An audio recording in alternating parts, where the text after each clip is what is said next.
안녕하세요. 호빗의 진짜 쉬운 미술 이야기의 호빗입니다. 지난 시간에 미술 감상에 대해서 알아봤었죠? 이번 시간에는 실제로 미술관이나 박물관, 전시장에 가면 작품 옆에 항상 이런 것들이 있지요. 혹은 작품 안에 조그맣게 이런 암호 같은 숫자들이 있기도 하고요.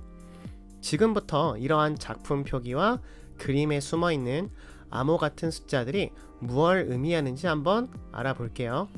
이 작품 표기는 작가 이름과 작품 제목, 그리고 제작한 연도라는 것은 쉽게 알 수 있습니다.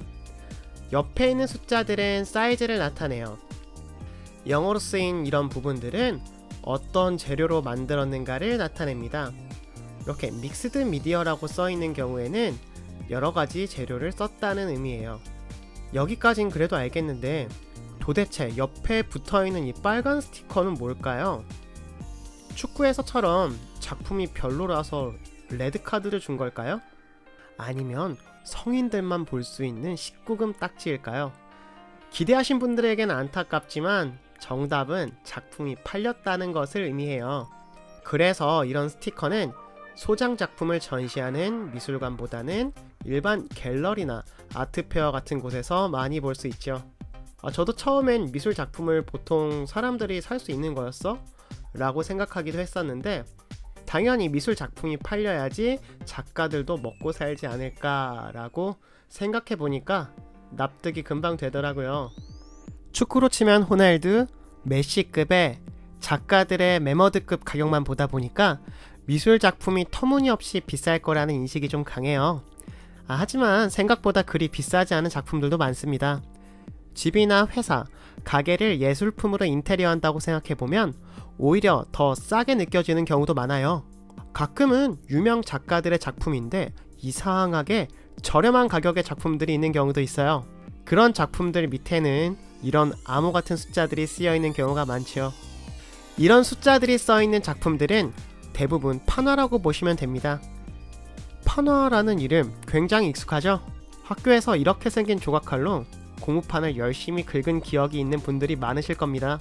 여드름난 제 얼굴처럼 거칠게 긁힌 이런 느낌의 판화만 있는 것이 아니라 에칭, 액화틴트, 실크스크린 등등 판화의 종류는 굉장히 많아요.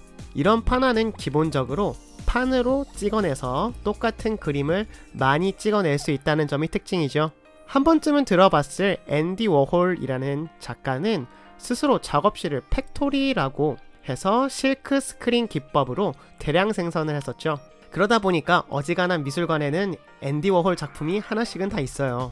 이렇게 일반 회화 작품보다 가격이 조금 낮은 경우가 많아요. 판화는 조금이요, 조금. 다 그렇다는 것도 아니고 모든 판화 작품들이 대량 생산을 하는 것도 아니니까 태클은 노노입니다. 어쨌든 이런 판화의 관심사는 당연히 총 몇 개를 찍어냈는지에 있겠죠.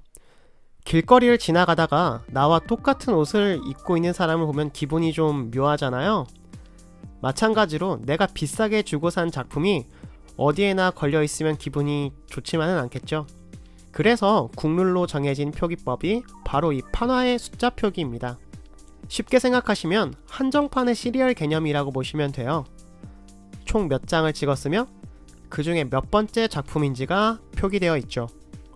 판화의 경우에, 특히 다색 판화의 경우에는 판을 여러 개 사용한다거나 이 색을 입히고 찍고 저 색을 입히고 찍고 이렇게 노가다에 가까운 작업을 하는 경우가 많다 보니까 찍었던 모든 작품이 100% 동일한 것은 아니에요. 그런데 가끔은 숫자 대신에 영어가 쓰여져 있는 경우도 있어요. AP는 아티스트 프루프로 한정판 외에 특별 수량으로 생산된 것, 보통 작가 보존판이라고 하면서 전체 수량이 5에서 10% 내로 생산하는 게 국룰이죠. TP나 SP는 시험판, 게임으로 치면 베타 테스트라고 보면 되겠군요. PP는 프레젠테이션 프루프로 선물용으로 인쇄한 것이에요.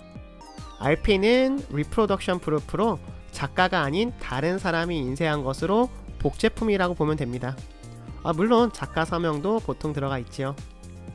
마지막으로 CP가 있는데 이것은 마지막으로 찍어냈다는 뜻으로 판을 훼손시켜서 작품의 가치를 보존한다는 의미가 있어요. 작가에 따라 CP를 찍지 않는 경우도 있고요.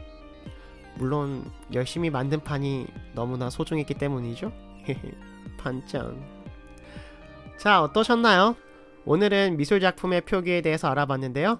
이제 작품을 감상할 때 이건 파나로군, 작가가 찍은 100장 중에 31번째 작품이야 라고 뭔가 있어 보이게 일끄덕 할 수 있겠지요?